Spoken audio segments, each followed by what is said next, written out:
একটি শিয়াল খিদের জ্বালায় সে খাবার খোঁজার জন্য জঙ্গলে বার হয়েছে।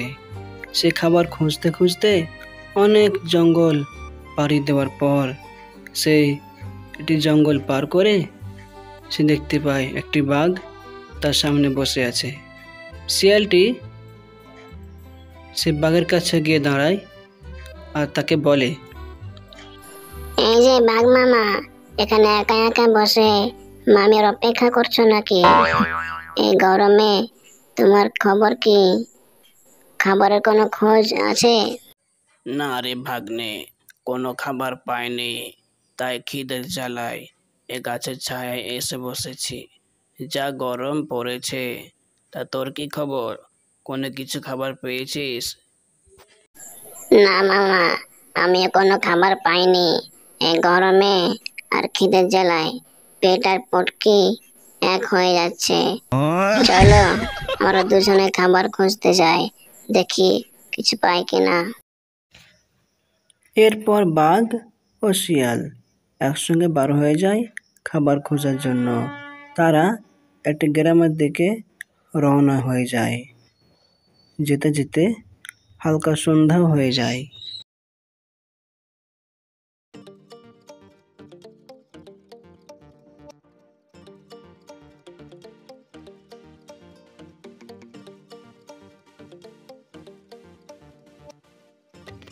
আমি বলি কি গিন্নি, আমাদের ছাগল, গরু, হাঁস এগুলো তাদেরকে তাদের ঘরে রেখে এসেছো তো?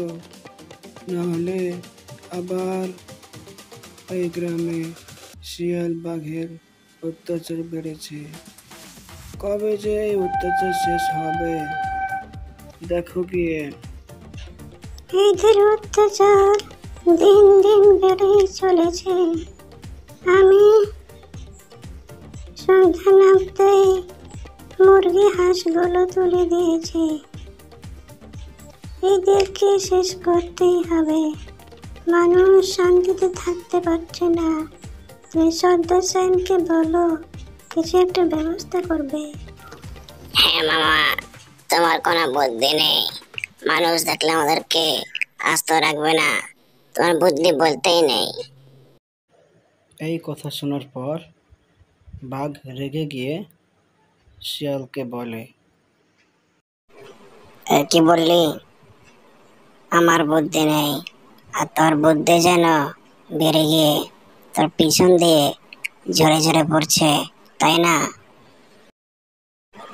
তা আমাকে কি পরীক্ষা দিতে হবে? আমার পরীক্ষা নিয়ে দেখ আমার বুদ্ধি আছে কি নেই। তোর চাইতে বেশি বুদ্ধি আছে আমার।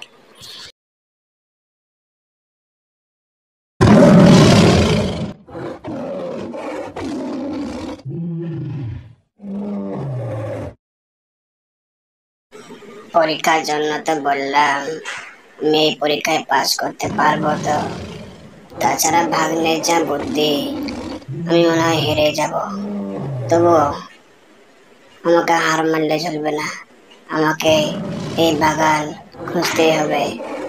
কোথায় পাবো সেই নীল ফল? হ্যাঁ, কি মামা, পাওনি তো? আমি জানি তুমি পাবে না, কারণ তোমার বুদ্ধি নেই। হ্যাঁ, তুমি সারা বাগান খুঁজে পাবে না। দেখ ভাগ্নে, তোর চাইতে কিন্তু আমার শক্তি বেশি। আমার বেশি রাগ উঠিস না পরীক্ষা নিতে নিতে, নাহলে আমি কিন্তু তোকে খেয়ে ফেলবো।